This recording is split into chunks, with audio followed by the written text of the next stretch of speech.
Dreaming Spanish. Ah, I guess my thoughts on Dreaming Spanish so far is that it does work. The best thing I like about Dreaming Spanish is that it offers so much content at all these different levels. And to me, that's just like the best part about it, that it does have these levels. Like, cause you have some Spanish content that's really just for advanced, intermediate to advanced. They don't really have beginner content. I mean, you can find beginner content all over YouTube, but not everybody has it. Especially like the natives. There's a bunch of the native content. Like I don't know, like you just gotta be well versed in the language to really follow them. It seems like so. Dream in Spanish gets an A+ for content overall. As far as the method is concerned, I think it's definitely. I think it works. And the only reason I say I think is because I'm only at let's see, I'm only at 322 hours. So 322 hours in my progress so far. Um, yeah, I definitely would say that it works. But to say that looking up vocab and just the things that he said not to do, except for the speaking, I kind of believe in that wholeheartedly.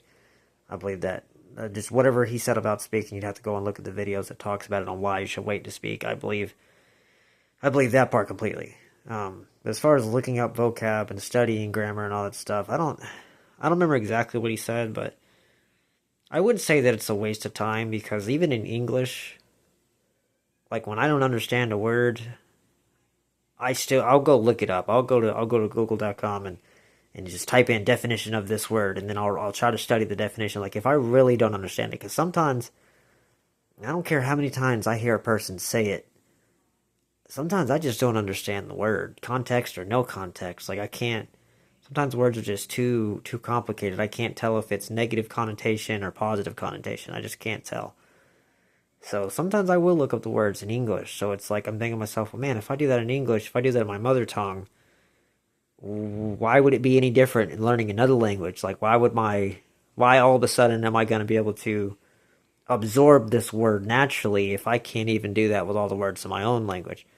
So I believe that Dream in Spanish method can get you to where you need to be, to survive and talk to people, and not more than survive. That kind of sounds bad. I believe it can get you to the point of really getting along well. But I'm just saying, like with specific words, especially slang and stuff like that, I feel like that looking up definitions and stuff, it's not gonna hurt you. I feel like that it can be helpful. In addition to the dream in Spanish, the thing is that I think it could be complementary. I think that because sometimes even when you look up the definition, you're not gonna understand it just with the definition. Like it still might not make sense, at least for me. It's like I have to read the definition and then go back and watch it be used in context, and then I can start to pick up. Oh, I get it. After having the word explained to me by definition, and this is just last resort. If I just can't get it naturally, I will go look it up, and so I just feel like dreaming Spanish is definitely a it's definitely valid. The method is definitely valid. It's legit. As far as it being the best or the only, I don't know about being the best. I definitely wouldn't say it's the only way. I'm not. I don't think he says it's the only way either. But I'm not sure if he said it. Some things were a waste of time. I don't think it's a waste of time. I felt like he only does that so you won't get discouraged because some people, it's like almost like it's.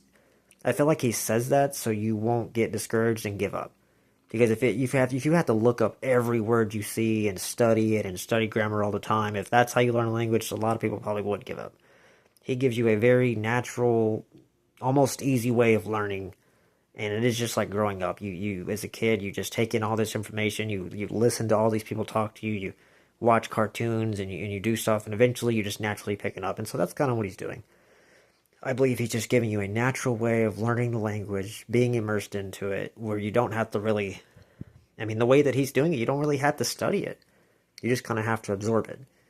And I believe that definitely works.